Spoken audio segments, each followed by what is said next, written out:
سلام دوستان، سالی هستم. امیدوارم خوب باشین. امروز میخوایم بریم پل طبیعت رو از نزدیک ببینیم. پل طبیعت روی اتوبان مدرس قرار داره و پارک طالقانی رو به پارک آب و آتش وصل میکنه. پل طبیعت بزرگترین پل غیر خودرویی خاورمیانه است و توسط لیلا عراقیان و علیرضا بهزادی طراحی شده.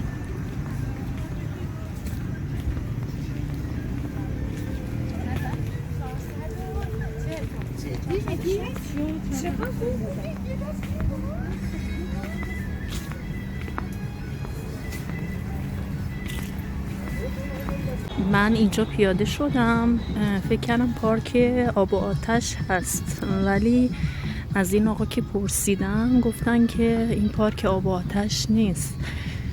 باید یه ربع ساعت راه برم تا برسم به پارک آب و آتش. خب حالا ما از اینجا رد بشیم ببینیم اینجا کجاست.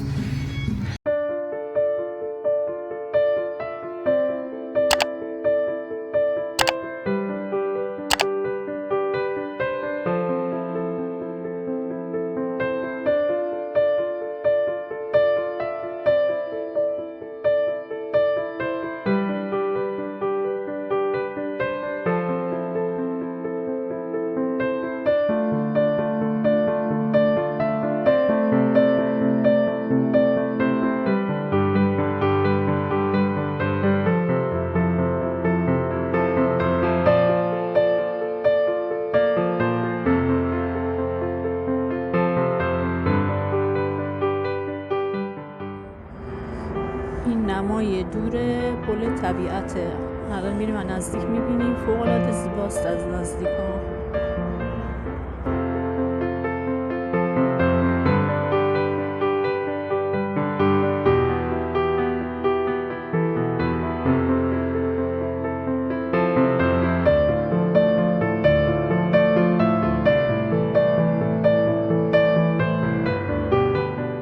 نزدیک شدیم به پل طبیعت. قسمت بالا رو بستن به خاطر این سرما فکر کنم، چون خیلی سرده. قسمت بالا رو بستن، فکر کنم اگه بریم بالا فریز میشه. ببخشید اینجا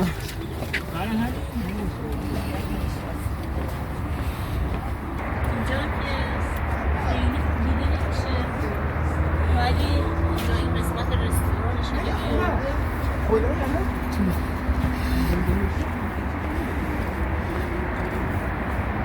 پل طبیعت 3 طبقه داره. طبقه اولش مخصوص کافه و رستورانه، طبقه دومش مخصوص پیاده روی و همچنین استراحت، و از طبقه سوم میتونید در واقع تهران زیبا، اتوبان و طبیعت رو ببینید.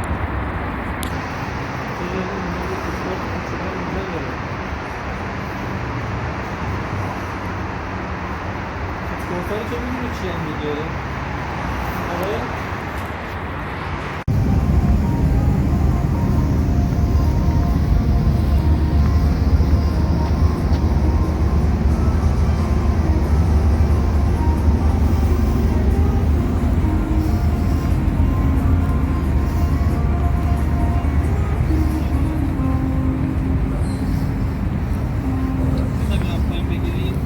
ها؟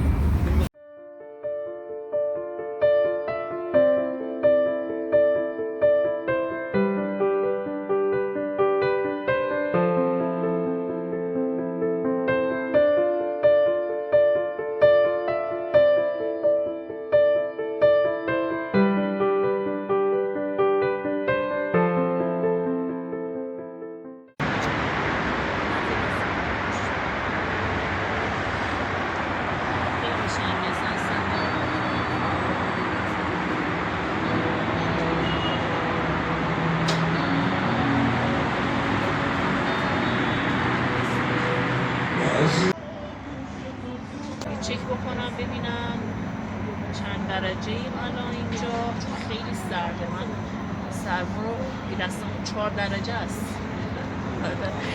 4 درجه است، خیلی سرگردی. تو زمستون هم معایب داره هم در واقع مزایا. از مزایاش اینه که راحت میتونی اینجا بیای، شروع نیست، میتونی زیبایی ها رو شاید بیشتر ببینیم، پردازی ها رو بهتر ببینیم، حتی بزرگراه ها رو بهتر ببینیم. جمعیت که برای کمتره دیگه، ولی معایبش اینه که ما الان خواستیم بریم بالا، گفتن چون یخ زده این پله هاش اصلا اجازه نداریم بریم، یعنی متاسفانه نتونستیم بریم قسمت بالا رو ببینیم چون قسمت هم خیلی زیباست متاسفانه. ولی در کل بهتون حتما توصیه میکنم پل طبیعت رو بیاین، فوق‌العاده اینجا زیبا هست.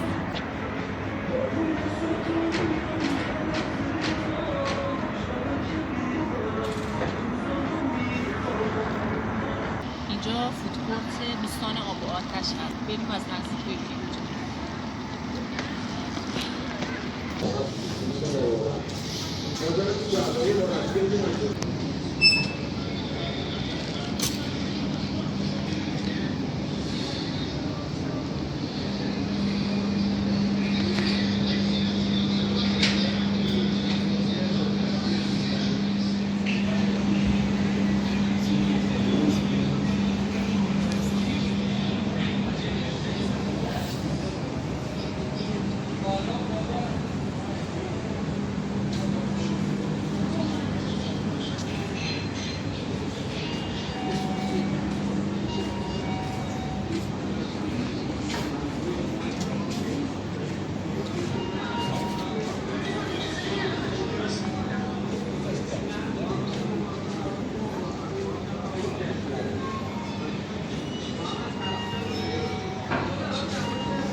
ما تو فودکورت دوستان آب و آتش غذا سفارش دادیم، پیتزای مخلوط 195,000 تومان و نونسیر. حتی حالا نونسیر نخوردم، ببینم چجوریه، نونسیرش هم بلند شده. چقدر بود؟ 70 تومان؟ 70 تومان. حالا بخوریم ببینیم مزه‌اش چجوریه.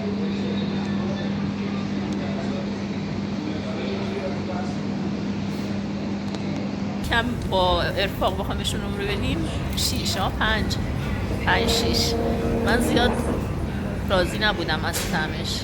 نوسیرم برای اولین بار امتحان کردم که خوشم نیومد. من کلا رابطم با سیر زیاد خوب نیست.